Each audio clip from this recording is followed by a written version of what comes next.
By now, you have an updated resume and the start of a personal brand. But honestly, these two have zero value if no one can see them. And this is where networking completes the puzzle. Right now, with your resume and your personal brand, you have laid a foundation and it's time to build on it. Networking is my absolutely favorite way to find jobs, and this is why. Because better networking yields stronger networks. And having a strong network means you have more eyes out there, more people advocating for you. If you have one person actively looking for a job for you, you have doubled your efforts. Now imagine if you had 2, 5, or 10 people looking out for you. Is it really a wonder when people say that networking is one of the best ways to find jobs? The goal of this section is to get you noticed and get you interviews. One way to get interviews is through job applications, but that's not the only way.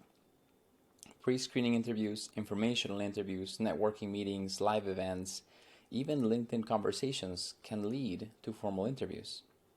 See, interviews are simply conversations. It's the exchange of information with one purpose, to fill a need. If through your resume and your personal brand you have positioned yourself as someone who can get the job done, you have your foundation. You can technically fill the need. But no one will care unless they take an interest in you. And this is where networking shines. So, how do you get others to take an interest in you? Well, you do this by first taking an interest in them. Networking is all about giving.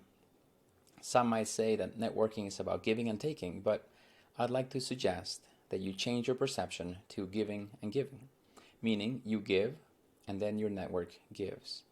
And when they give, you're not taking, you're just receiving. And when your network truly network, you'll find a plethora of opportunities to receive. The biggest mistake people make when networking is that they start with a request, such as, I'd love to pick your brain, or do you have any jobs for me? Would you look at my resume? Are you open for a call? All of these are requests. You are asking for something, and that is called taking. So don't do this. Don't focus on what you can get from others. First, begin by focusing on what you can give to them. Now you might be thinking, well, I have nothing to give. I'm a job seeker. I'm the one who needs help. But think again. You can give your time. You can give your attention, your support. You can give honest praise. You see, people want to feel cared for. They want to feel valued and understood.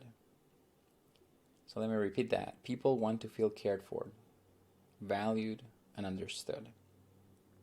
So when you take a genuine interest in another person and you show it in a way that makes them feel valued, they will naturally begin to take an interest in you.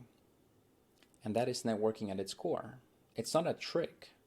It's born from genuine interest and the willingness and courage to show another person that you care about them and their opinions. So, here's your homework for this section. It is to add value to someone else. Give your attention, give honest praise, give support. This takes practice. So get started. Do it in person, send a text, an email, a LinkedIn comment, a message, whatever. But the point is, start practicing. Because the sooner you start getting better at your networking, the sooner you'll begin to see the fruits of it, and interviews will begin to come your way.